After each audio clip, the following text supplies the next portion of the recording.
कर कर। श्री गणेशाय नमः। श्री हरि। संक्षिप्त स्कंद पुराण। शिव शर्मा का सूर्यलोक में पहुंचकर सूर्यदेव की महिमा श्रवण करना। अगस्त्य जी कहते हैं, तदंतर विमान पर बैठे हुए शिव शर्मा सूर्यलोक में जा पहुंचे। उन्होंने सूर्यदेव को हाथ जोड़कर प्रणाम किया। भगवान सूर्य अपने प्रभंग मात्र से उनके प्रणाम को स्वीकार करके क्षण भर में आकाश मार्ग में बहुत दूर निकल गए। तब शिव शर्मा ने भगवत पार्षदों से पूछा, भगवान सूर्य का लोक कैसे प्राप्त होता है? भगवान विष्णु के पार्षदों ने कहा, ब्राह्मण सुनो, जो समस्त प्राणियों के एकमात्र नियंता परम कारण नाम और गोत्र से रहित तथा रूप आदि से शून्य है, जिनकी बोहों के विलास मात्र से जगत की सृष्टि और प्रलय होते हैं, वे सर्वात्मा वेद पुरुष ऐसा कहते हैं कि जो आदित्य मंडल में अंतर्यामी पुरुष सूर्य देव हैं, वही मैं हूँ। जो गायत्री मंत्र की दीक्षा प्राप्त करके तीनों काल में ठीक समय पर संध्योपासना, सूर्य सूर्य स्थान तथा गायत्री मंत्र का जप नहीं करता, वह एक सप्ताह में सर्व स्वधर्म से भ्रष्ट हो जाता है, इसमें संशय नहीं। प्रातः काल संध्योपासना करके गायत्री मंत्र का जप करते हुए तब तक खड़ा रहे जब तक कि सूर्य देव का आधा उदय न हो जाए। सायंकाल में मौन भाव से आसन पर बैठे हुए ही तब तक जप करता रहे जब तक ताराओं का उदय न हो जाए। मध्याह्न संध्या में सूर्य की ओर मुख करके जप करना चाहिए। समय पर ही अन्न आदि औषधियों में फल लगते हैं, समय पर ही वृक्षों में फूल खिलते हैं और समय पर ही मेघगण पानी बरसाते हैं। इसीलिए संध्या के लिए उचित काल का उल्लंघन न करें। जिसने समय पर भगवान सूर्य को गायत्री मंत्र से अभिमंत्रित जल की 3 अंजलियां प्रदान की, उसने क्या तीनों लोकों का दान नहीं कर दिया? ठीक समय से उपासना करने पर भगवान सूर्य मनुष्य को आयु, आरोग्य, ऐश्वर्य, धन, पशु, मित्र, पुत्र, स्त्री, भांति भांति के क्षेत्र, 8 प्रकार के भोग, स्वर्ग तथा मोक्ष क्या क्या नहीं देते। सब मंत्रों में प्रणव सहित गायत्री दुर्लभ है। तीनों वेदों में गायत्री से बढ़कर कोई मंत्र नहीं बताया गया है। गायत्री के समान मंत्र काशी के सदृश पुरी तथा भगवान विश्वनाथ के तुल्य शिव मूर्ति कहीं नहीं है। गायत्री वेदों की माता और ब्राह्मणों की जननी है। वह अपना गान करने वाले उपासक का त्राण करती है, इसीलिए गायत्री कहलाती है। गायत्री मंत्र और भगवान सूर्य, इन दोनों में वाच्य वाचक संबंध है। साक्षात भगवान सूर्य वाच्य अर्थ रूप है और मंत्रों में श्रेष्ठ गायत्री वाचक है। गायत्री के प्रभाव से ही जितेंद्रिय विश्वामित्र क्षत्रिय होने पर भी राज ऋषि पद का परित्याग करके ब्रह्म ऋषि पद को प्राप्त हुए। गायत्री ही परम विष्णु है, गायत्री ही परम शिव है, गायत्री ही परम ब्रह्मा है और गायत्री ही तीनों वेद हैं। जो ब्राह्मण, क्षत्रिय आदि आलस्य छोड़कर सूर्य देवता संबंधी वैदिक सूक्तों द्वारा सदैव भगवान सूर्य का उपस्थान करते और उन्हें मस्तक झुकाते हैं, वे साक्षात सूर्य के ही समान हैं। सूर्य ग्रहण के समय जो कुछ स्नान, दान, जप, होम और श्राद्ध आदि सत्कर्मों का अनुष्ठान किया जाता है, वह सब भगवान सूर्य के सामीप्य की प्राप्ति में सहायक होता है। हंस, भानु, सहस्राशु, तपन, तापन, रवि, विक्रतन, विवस्वान, विश्वकर्मा, विभावसु, विश्वरूप, विश्वकर्ता, मार्तंड, मिहिर, अंशुमान, आदित्य, उष्णगु, सूर्य, अर्यमा, वर्धन, दिवाकर, द्वादशात्मा, सप्तह, भास्कर, हेस्कर, खग, सूर, प्रभाकर, श्रीमान, लोकचक्षु, ग्रहेश्वर, त्रिलोकेश, लोक साक्षी, तमारी, शाश्वत, शुचि, गभस्ति हस्त, त्रिवांशु, तरणी, सुम, होरणी, घूमणी, हरिदश्व, अर्क, हनुमान, भयनाशन, छंदोश्व, वेद वेद, भास्कर, भासवान, कुशा, वृषाकपि, एक चक्रथ, मित्र, मंदेहारी, तमिश्रहा, दैत्या, पापहर्ता, धर्म, धर्म प्रकाशक, हेलिक, चित्रभानु, कलिघ्न, तार्शवाहन, दिक्पति, पद्मनीनाथ, कुशेश्वर, हरि, धर्म रश्मि, दुर्निशरश्य, चांडाशु और कश्यप पामज। सूर्यदेव के इन पवित्र नामों के आदि में प्रणव और अंत में नमः जोड़कर प्रत्येक नाम को चतुरांत करके उसका उच्चारण करते हुए भगवान सूर्य को अर्घ देना चाहिए, यथा ओम हंसाय नमः, ओम भानवे नमः इत्यादि। अर्घ्य की विधि इस प्रकार है। दोनों हाथों में निर्मल ताम्र पात्र लेकर उसे जल से भर लें। उसमें कनेर आदि के पुष्प, रक्त चंदन, ध्रुवादल और अक्षत डाल दें। तत्पश्चात पृथ्वी पर दोनों घुटने टेक कर सूर्य की ओर देख देख कर एक एक नाम का पूर्वक रूप से उच्चारण करते हुए अर्घ्य पात्र को अपने मस्तक के पास लाकर परम पूजनीय सूर्य देव को ध्यान पूर्वक अर्घ्य दें।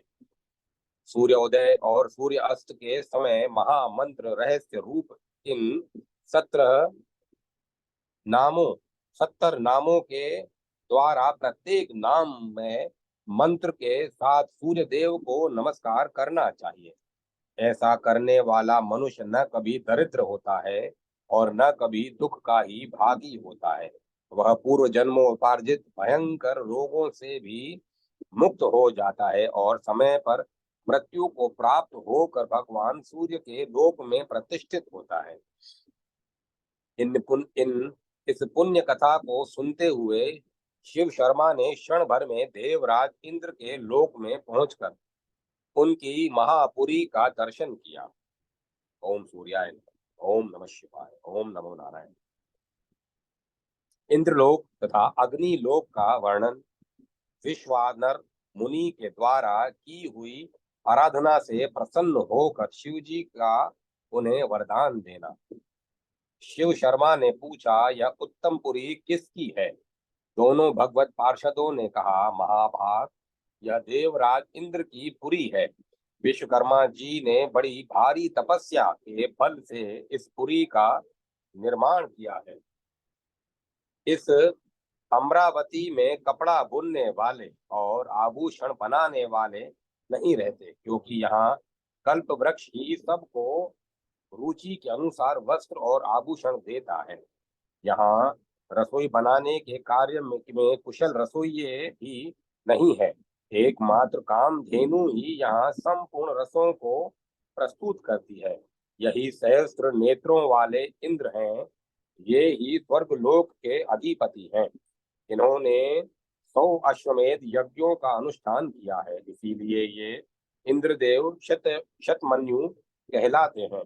अग्नि आदि 7 लोकपाल इनकी उपासना करते हैं।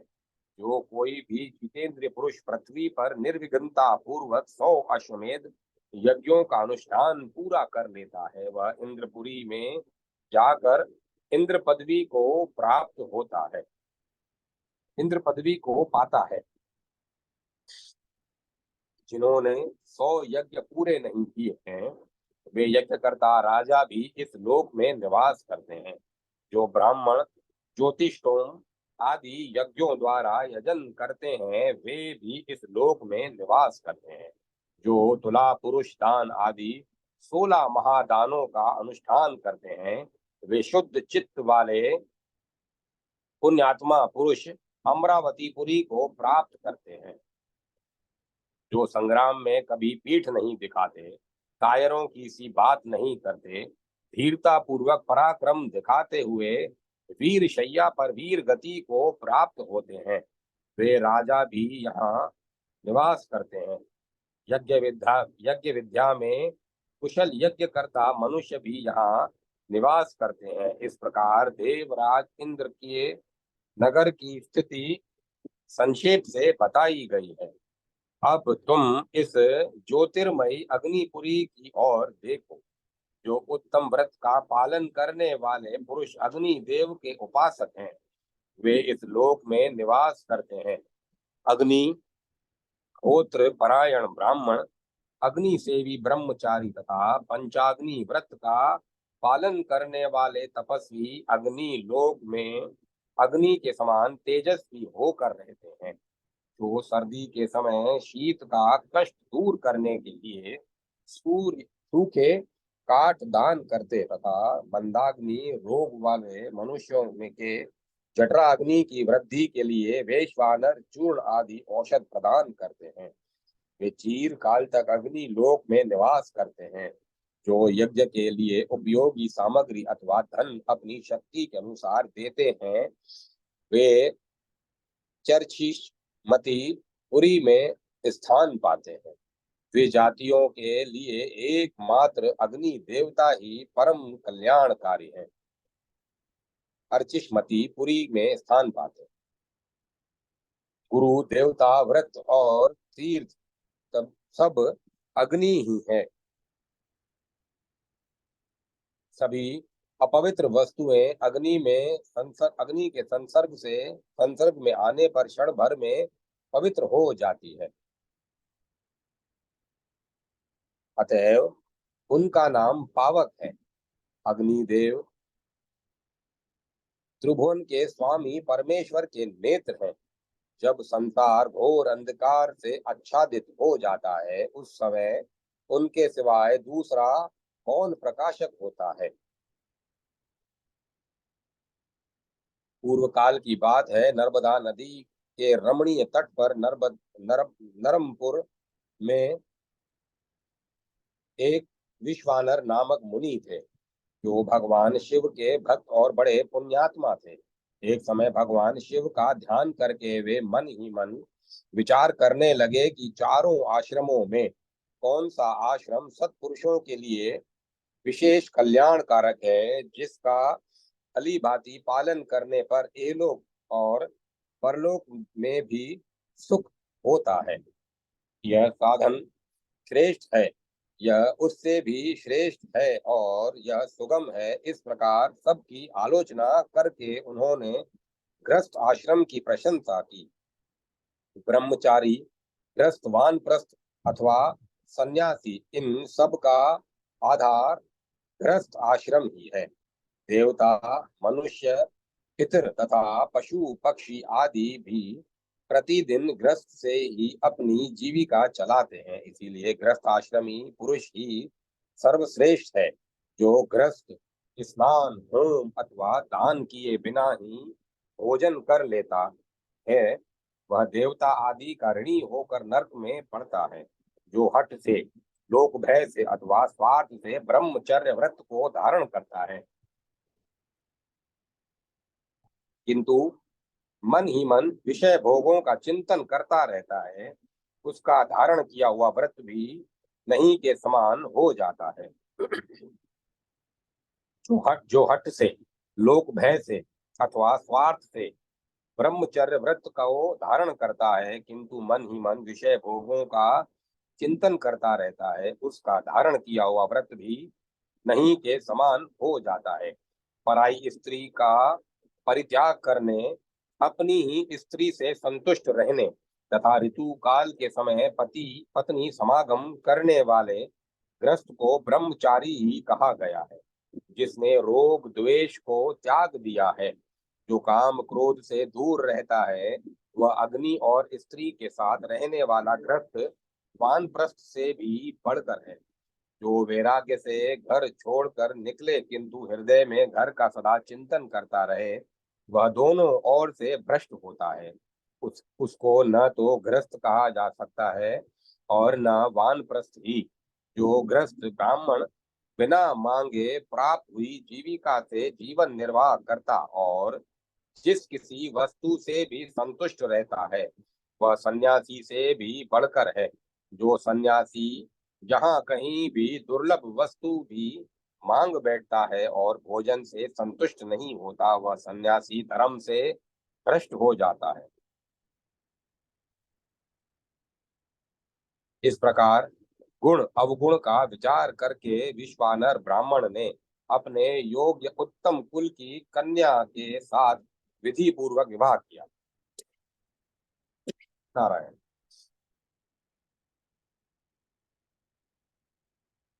वे अग्नि सेवा में तत्पर रहते, पंच यज्ञों का अनुष्ठान करते, सदा यजन याजन अध्ययन अध्यापन और दान प्रतिग्रह इन 6 कर्मों में संलग्न रहते तथा देवता पितर एवं अतिथियों से प्रेम रखते थे। मन को संयम में रखने वाले विश्वानर मुनि धर्म अर्थ और काम का तदनुकूल समय के संग्रह समय में संग्रह करते थे। दोनों दंपति एक दूसरे के अनुकूल चलते थे, अतः उनमें परस्पर कोई संकोच नहीं था। वे ब्राह्मण कर्म कांड के ज्ञाता थे, अतः पूर्वान काल में देव यज्ञ, मध्यान्ह में मनुष्य यज्ञ, अतिथि सेवा तथा अपराह्न में पितृ यज्ञ करते थे। इस तरह बहुत समय बीत जाने पर इन ब्राह्मण देवता की पतिव्रता पत्नी शुचिस्मती एक दिन अपने पति से इस प्रकार बोली, प्राणनाथ, स्त्रियों के योग्य जितने भोग हैं वे सब आपके प्रसाद से मेरे द्वारा पूर्ण रूप से भोगे गए हैं।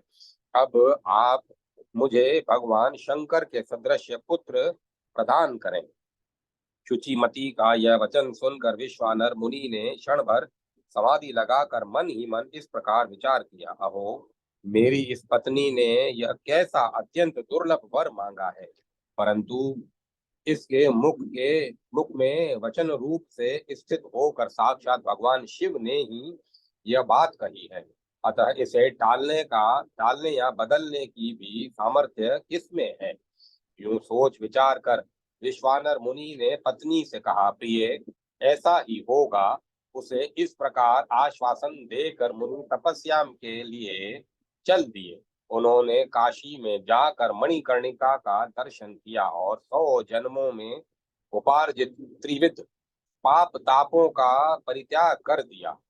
विश्वेश्वर आदि संपूर्ण शिवलिंगों का दर्शन करके सभी कुंडों, बावड़ियों, कुओं और तालाबों में स्नान किया। संपूर्ण गणेश विग्रहों को नमस्कार करके समस्त गौरी विग्रहों के चरणों में मस्तक झुकाया। तत्पश्चात पापों का भक्षण करने वाले काल राज भैरव का भली भांति पूजन करके आदि केशव आदि श्री विष्णु विग्रहों को संतुष्ट किया। फिर लोकार्क आदि सूर्य विग्रहों को बार बार नमस्कार करके सब तीर्थों में पिंड दान किया। सहस्त्रों की संख्या में भोजन कराकर सन्यासियों और ब्राह्मणों को तृप्त किया। तदंतर वे बार बार यह सोचने लगे कि कौन सी शिवलिंग शीघ्र सिद्धि प्रदान करने वाला है। क्षण भर सोच विचार करने के बाद वे इस निर्णय पर पहुंचे कि जहाँ सिद्धि रूपणी विकटा देवी प्रकट हुई और जहाँ सिद्धि विनायक जी सब विघ्नों का निवारण करके समस्त सिद्धियां प्रदान करते हैं, वह सिद्धि क्षेत्र ही अभिमुक्त क्षेत्र है, सबसे प्रधान स्थान है। वहाँ वीरेश्वर नाम से प्रसिद्ध शिवलिंग अत्यंत गृहतम माना गया है। काशी में ऐसी भूमि नहीं है जहाँ कोई शिवलिंग न हो, परंतु वीरेश्वर लिंग के समान शीघ्र सिद्धि प्रदान करने वाला तथा धर्म अर्थ काम एवं मोक्ष देने वाला दूसरा लिंग नहीं है। शिव भक्तों में श्रेष्ठ चंद्रमौली तथा भारद्वाज जी पूर्व काल में वीरेश्वरों की आराधना करके उनकी महिमा का गान करते हुए उन्हीं में लीन हो गए। नागराज शंखचूर्ण ने भी प्रतिदिन रात में अपने फनों की मणियों से बार बार आरती उतारते हुए 6 महीनों में सिद्धि प्राप्त कर ली। यहाँ वसुदत्त और रत्नदत्त नामक वैश्यों ने 1 वर्ष तक श्री वीरेश्वर की आराधना करके सत्यवती के समान पुत्री प्राप्त की थी। अतः भी यहाँ तीनों काल वीरेश्वर की आराधना करके अपनी स्त्री की रुचि के अनुसार शीघ्र ही पुत्र प्राप्त करूंगा।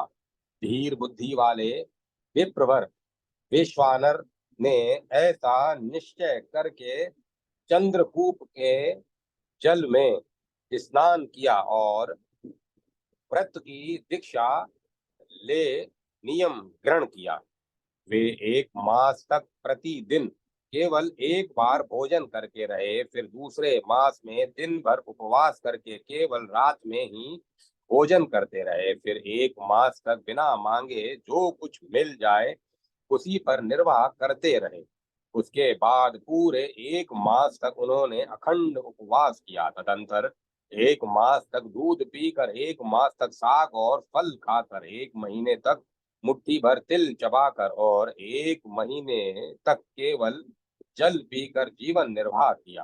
तत्पश्चात 1 मास तक वे केवल पंचगव्य पीकर रहे। 1 मास तक चंद्रायण व्रत में लगे रहे। 1 मास तक कुशा के अग्रभाग पर जितना जल आता है उतना ही पीकर तप करते रहे और 1 मास तक उन्होंने केवल वायु का आहार किया। इसके बाद 13वें मास में गंगा जी के जल में स्नान करके वे प्रातःकाल ज्यों ही भगवान वीरेश्वर के समीप गए त्यों ही उस लिंग के मध्य भाग में उन्हें एक विभूति भूषित 8 वर्षीय सुंदर बालक दिखाई दिया।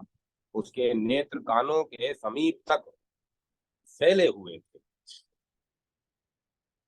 होंठ बहुत ही लाल थे। मस्तक पर पीले रंग की जटा का मनोहर मुकुट शोभा पा रहा था। वह बालक नंगा था और उसके मुख पर हास्य की छटा छा रही थी। उसने बालकोचित वेशभूषा धारण कर रखी थी। वह मनोहर बालक वैदिक सूक्तों का पाठ करता और खेल खेल में ही हंसता था। उसे देखकर विश्वानर के शरीर में आनंद तिरे से रोमांच हो आया और वे गदगद कंठ से बोल उठे, नमस्कार है, नमस्कार है। तत्पश्चात उन्होंने इस प्रकार स्तुवन किया, यहाँ सब कुछ एकमात्र आदित्य ब्रह्म ही है। यह बात सत्य है, सत्य है। इस विश्व में भेद या नानात्व कुछ भी नहीं है। इसीलिए एक अद्वितीय रूप आप महेश्वर की मैं शरण लेता हूँ। शंभो, आप रूप रहित अथवा एक रूप होकर भी जगत के नाना स्वरूपों में अनेक की भांति प्रतीत होते हैं। ठीक उसी तरह जैसे जल के भिन्न भिन्न पात्रों में एक ही सूर्य अनेकवत दृष्टि गोचर होता है। अतः आपके सिवाय और किसी स्वामी की मैं शरण नहीं लेता। जैसे रज्जू का ज्ञान हो जाने पर सर्प का भ्रम मिट जाता है, सीपी का बोध होते ही चांदी की प्रतीति नष्ट हो जाती है और मृग मरीचिका का निश्चय होने पर उसमें प्रतीति होने वाला जल प्रवाह असत्य सिद्ध हो जाता है, उसी प्रकार जिनका ज्ञान होने पर सब और प्रतीत होने वाला यह संपूर्ण प्रपंच उन्हीं में विलीन हो जाता है।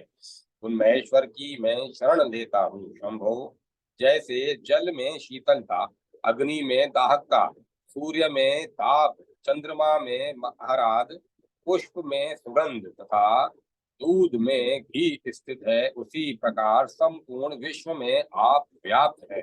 इसीलिए मैं आपकी ही शरण लेता हूँ। आप बिना कान के ही शब्दों को सुनते हैं, नासिका के बिना ही सूंघते हैं, पैरों के बिना ही दूर से चले आते हैं, नेत्रों के बिना ही देखते और रसना के बिना ही रस का अनुभव करते हैं। आपको यथार्थ रूप से कौन जानता है? अतः मैं आपकी ही शरण लेता हूँ। ईश ईश वेद भी आपके साक्षात स्वरूप को नहीं जानता।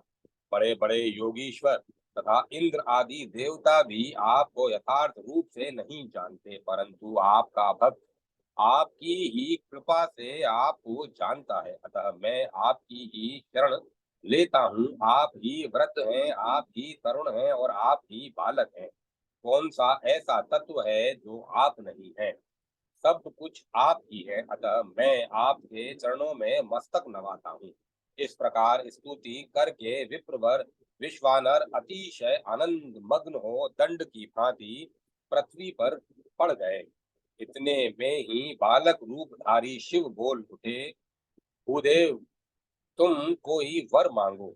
तुमने अपनी धर्म पत्नी शुचिमती के विषय में अपने मन में जो अभिलाषा की है वह थोड़े ही समय में पूर्ण होगी। महामते, मैं स्वयं ही शुचिमती के गर्भ में आकर तुम्हारा उस समय सब देवताओं का परम प्रिय मैं गृहपति अग्नि के नाम से विख्यात होऊंगा। तुमने जो इस अभिलाषाष्टक नामक पवित्र स्तोत्र का पाठ किया है, इस स्तोत्र को 3 समय मेरे समीप यदि पढ़ा जाए तो यह संपूर्ण कामनाओं को देने वाला होगा। इस स्तोत्र का पाठ पुत्र पौत्र और धन देने वाला होगा, सब प्रकार की शांति करने वाला और संपूर्ण आपत्तियों का नाशक होगा। इतना ही नहीं, यह स्वर्ग मोक्ष और संपत्ति देने वाला भी होगा। 1 वर्ष तक पाठ करने पर यह स्तोत्र पुत्र दान करने वाला होगा, इसमें संशय नहीं है। ऐसा कहकर बाल रूपधारी महादेव जी अंतर ध्यान हो गए और विप्रवर विश्वानर भी अपने घर लौट गए। विश्वानर के पुत्र गृहपति का भगवान शिव की आराधना से अग्नि एवं दिक्पाल का पद प्राप्त करना। अगस्त्य जी कहते हैं, तदंतर विश्वानर द्वारा विधि पूर्वक गर्भाधान संस्कार संपन्न होने पर उनकी स्त्री शुचिमती गर्भवती हुई। तत्पश्चात विद्वान विश्वानर ने ग्रह सुक्त विधि से बालक की पुरुषोचित शक्ति बढ़ाने के उद्देश्य से गर्भिणी का पुंसवन संस्कार किया। यह संस्कार गर्भस्थ बालक के गर्भ में चलने फिरने से पहले ही संपन्न किया गया। तदंतर 8वें मास में सीमंतोनयन संस्कार किया सीमंतोनयन संस्कार किया, जो गर्भस्थ बालक के अवयवों को पुष्ट करने वाला है। उसके बाद सुखपूर्वक पुत्र का जन्म हो जाए, इसके लिए भी विद्वान ब्राह्मण ने सोशंती नामक वैदिक कर्म संपन्न किया। यह सब होने के पश्चात शुभ ग्रह और एवं नक्षत्रों के योग में शुचिमती के गर्भ से एक चंद्रमा के समान सुंदर मुख वाला पुत्र उत्पन्न हुआ, जो सब प्रकार के अरिष्टों का नाश करने वाला था। वह अपने अंगों की प्रभा से सुतिका ग्रह को प्रकाशित कर रहा था। स्वयं ब्रह्मा जी ने आकर उस बालक का जात कर्म संस्कार किया और यह बताया कि इस बालक का नाम ग्रहपति होगा।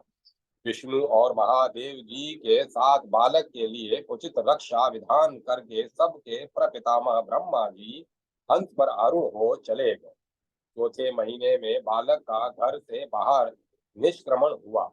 छठे महीने में उसका अन्नप्राशन संस्कार किया गया और वर्ष पूरा होने पर चूड़ाकरण, तदंतर श्रवण नक्षत्र के कर्ण वेद संस्कार करके ब्रह्म तेज की वेदी वृद्धि के लिए 5वें वर्ष में उपनयन संस्कार पूर्वक उसे यज्ञोपवीत दे दिया गया।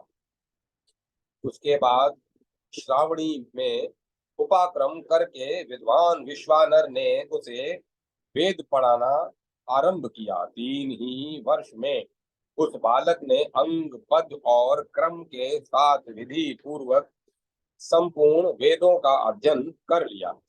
विनय आदि सद्गुणों को प्रकट करने वाले इस शक्तिमान विप्र कुमार ने गुरु मुख को साक्षी मात्र बनाकर समस्त विद्याएं ग्रहण कर ली। तदंतर 9वें वर्ष में विश्वानर कुमार गृहपति जब माता पिता की सेवा में संलग्न था, उस समय विश्वानर विचरने वाले देव ऋषि नारद जी विश्वानर की पूर्णशाला में आए और उस बालक को देखकर अर्घ्य और आसन ग्रहण करने के पश्चात उन्होंने वहां का कुशल समाचार पूछा। महाभाग विश्वानर और उत्तम व्रत का पालन करने वाली देवी शुचिमती, यह बालक गृहपति तुम दोनों की आज्ञा का पालन तो करता है ना? क्योंकि पुत्र के लिए पिता माता के आज्ञा पालन को छोड़कर दूसरा कोई धर्म नहीं है, दूसरा कोई तीर्थ नहीं है तथा दूसरा कोई देवता गुरु और सत्कर्म नहीं है। त्रिलोकी में पुत्र के लिए माता पिता से बढ़कर कोई वस्तु नहीं है। गर्भ में धारण और बाल्यावस्था में पोषण करने के कारण माता का गौरव पिता से भी बढ़कर है। समस्त कर्मों का संन्यास त्याग करने वाले सन्यासी के द्वारा भी पिता वंदनीय है। उस सर्ववंद्य सन्यासी को भी प्रयत्न पूर्वक अपनी माता के चरणों की वंदना करनी चाहिए। यही अत्यंत उग्र तपस्या है, यही सबसे श्रेष्ठ व्रत है और यही सर्वोत्तम धर्म है। पिता माता को संतुष्ट किया जाए, पिता माता को यही सर्वोत्तम धर्म है कि पिता माता को संतुष्ट किया जाए। विश्वानर कुमार मेरे पास आओ, मेरी गोद में बैठो और अपना दाहिना हाथ दिखाओ। तुम्हारे लक्षण कैसे हैं यह मैं देखूंगा। देवऋषि नारद के ऐसा कहने पर बालक गृहपति पिता माता की आज्ञा ले नारद जी को प्रणाम करके भक्ति से विनीत हो उनके समीप आ बैठा। उसे अच्छी तरह देखने के बाद नारद जी ने कहा, विप्रवर तुम्हारा यह पुत्र समूची पृथ्वी का पालन करने वाला होगा और दिक्पाल पदवी धारण करेगा। इसके पास महान ऐश्वर्य होगा। इसमें राजा होने के लक्षण है। यह अत्यंत सुलक्षण बालक है, किंतु सर्वगुण संपन्न समस्त शुभ लक्षणों से लक्षित तथा संपूर्ण निर्मल कलाओं से युक्त होने पर भी इसे दुर्दैव चंद्रमा की भांति नीचे गिरा सकता है। अतः पूर्ण प्रयत्न करके तुम्हें अपने इस शिशु की रक्षा करनी चाहिए। 12वें वर्ष की अवस्था में इसको बिजली की अग्नि से भय है। ऐसा कहकर बुद्धिमान नारद जी जैसे आए थे वैसे ही लौट गए। नारद जी के ऐसा नारद जी के चले जाने पर माता पिता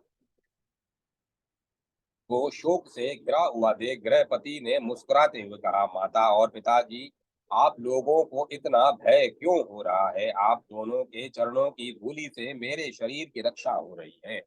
मुझे काल भी अपना ग्रास नहीं बना सकता, फिर बेचारी बिजली तो बहुत छोटी वस्तु है।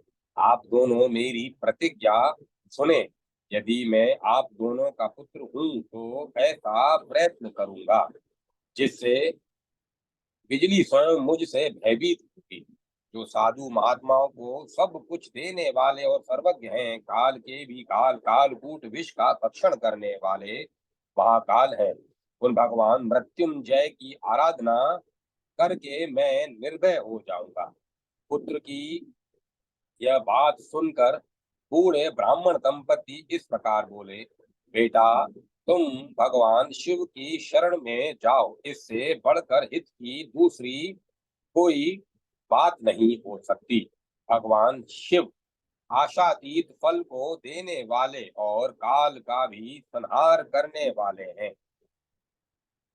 जिसने तीनों लोकों की संपत्ति का अपहरण कर लिया था, उस महाभिमानी जालंधर को उन्होंने जिन्होंने अपने चरणों के अंगुष्ठ की रेखा से प्रकट हुए चक्र के द्वारा मार डाला था, जो ब्रह्मा आदि देवताओं के एकमात्र उत्पादक हैं और अपनी महिमा से कभी च्युत नहीं होते, उन संपूर्ण विश्व की रक्षा के लिए चिंतामणि स्वरूप भगवान शिव की शरण में जाओ। माता पिता की ऐसी आज्ञा पाकर बालक गृहपति उनके चरणों में प्रणाम करके काशी में गया। वहां विधि पूर्वक स्नान करके उसने तीनों लोकों के प्राणियों की रक्षा करने वाले भगवान विश्वनाथ का दर्शन एवं उन्हें प्रणाम किया।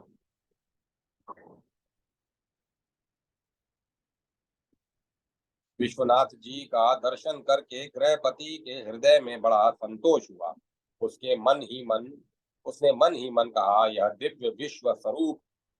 दिव्य शिव स्वरूप वास्तव में परमानंद कंद है। इस मोक्षदायक मूर्ति में संपूर्ण विश्व का और विश्व के बीज भूत कर्मों का लय होता है, इसीलिए यह विश्वनाथ है। मेरे भाग्य का उदय हुआ था, इसीलिए महर्षि नारद ने उस दिन आकर वैसी बात कही थी। इसी से आज मैं विश्वनाथ जी का दर्शन करके कृत कृत्य हो रहा हूँ।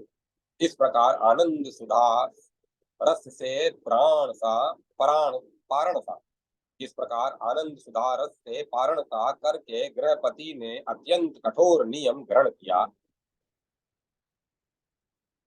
वह प्रतिदिन गंगा के अमृत में जल से भरे हुए 108 कलशों के